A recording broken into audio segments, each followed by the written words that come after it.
Sorry about that. Welcome to all the classic car guys, the E-Type door part 2. Sorry, the camera goes off after 10 minutes. So you can see here exactly what I was talking about. You can, when I lift this out, you can see that the edge has not been actually touched there.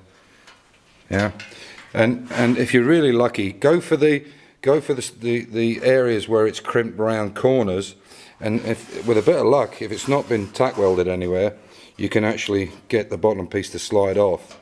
As I say, there's the old one there, and you can see how bad it is.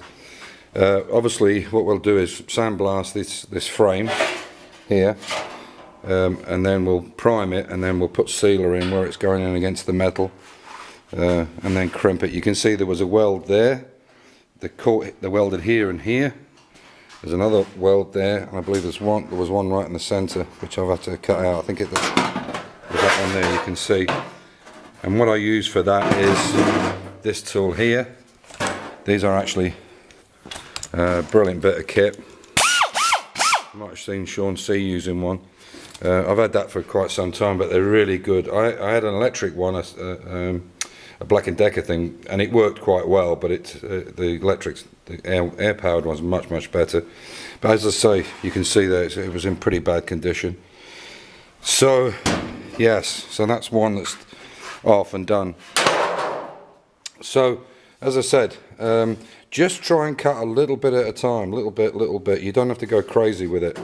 Okay, just to give you a bit more of an update, with the reason I'm doing the doors, as I explained in part 1, is the problem is I've fitted the door back into here, and there's a slight gap, so obviously this is down, and I need to make sure that this opening, or this aperture for the door from between the A pillar and the B pillar is good. So what I intend to do is, this is a gasket I made for the XK, but I will make something similar to this, which will go onto a flange here. It will come across here, and it will attach to these 3 bolts here. But what I'll do is weld a nut either side onto this flange, and then weld a nut in the center where I can turn it to either basically bring this in like that, or push it back out, whichever the case. And the way I'm going to do that is I have some box section here, and you can see that the tolerance of that box section behind is spot on the money. And then what I'll do then is fit this threaded bar, and as you can see, that will go quite nicely too.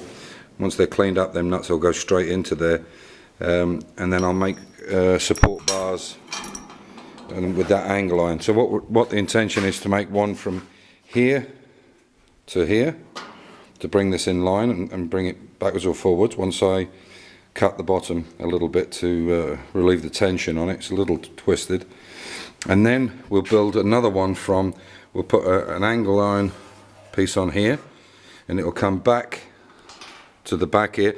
And this is this thing that I made when I rotated the I made it for my E-Type Jag gear. This actually goes on basically like that, and the idea of these holes is, I'll let it come down. The idea of these holes is you can take these support bars underneath these things, these bars, and they go through there, so the bars go across the top of the car, and you can invert it up the other way, and that was why they were built. So this is a job for tomorrow. I'll start making these bars up, so there'll be basically the bars on from the A to B pillar, both sides there.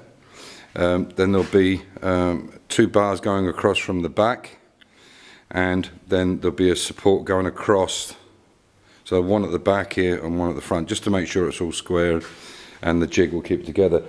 The only thing I would say when you're building a jig, I'm no expert in jigs, but from what I've found and from my experience is, try not to just weld them in, because if you weld them, it's very difficult to get them out for a start off, or you have to cut them.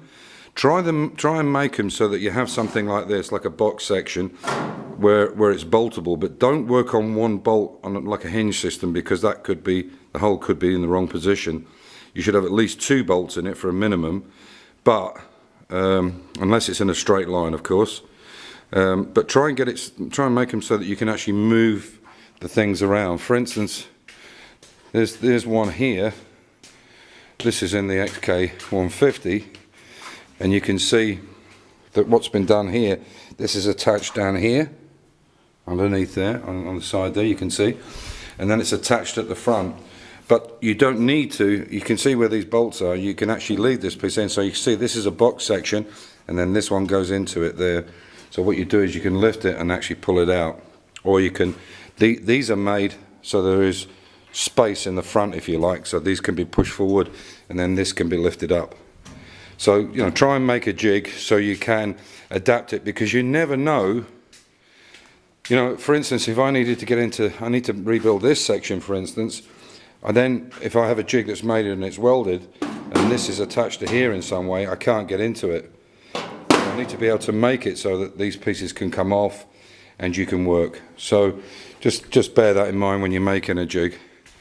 Anyway, so as I say, this is the first one, and I'll get this all lined up. But as you can see, that's going to be quite a nice fit once it's in. And I've tried the actual skin in the hole. The other thing is before I put this on, I can make these adjustment bars across here, and I don't need to use the whole frame of the door. I can use the skin to put into that orifice there and make sure the gap is right.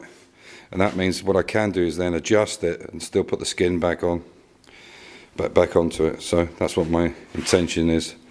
Anyway, thanks for watching in. Sorry I had to do a part 2 again, but it does seem to go quite quickly. And I hope this is some help, but don't go grinding right through. If you grind right through and you can see 3 pieces in there, that which would be the frame in the center and the skin either side, you've gone too far, really. Just heat it, get some off it so it's going to bend easy, so you've thinned the metal out, and then just get the pliers on it. But do it straight away while it's hot, and then because the friction will make it hot, and then just peel it back. Yeah, okay. Take care. Thanks for watching in, and appreciate it. And give these 2 guys a look, Mad Mini Vlogger and George Knapp. Bye for now. Take care. Bye.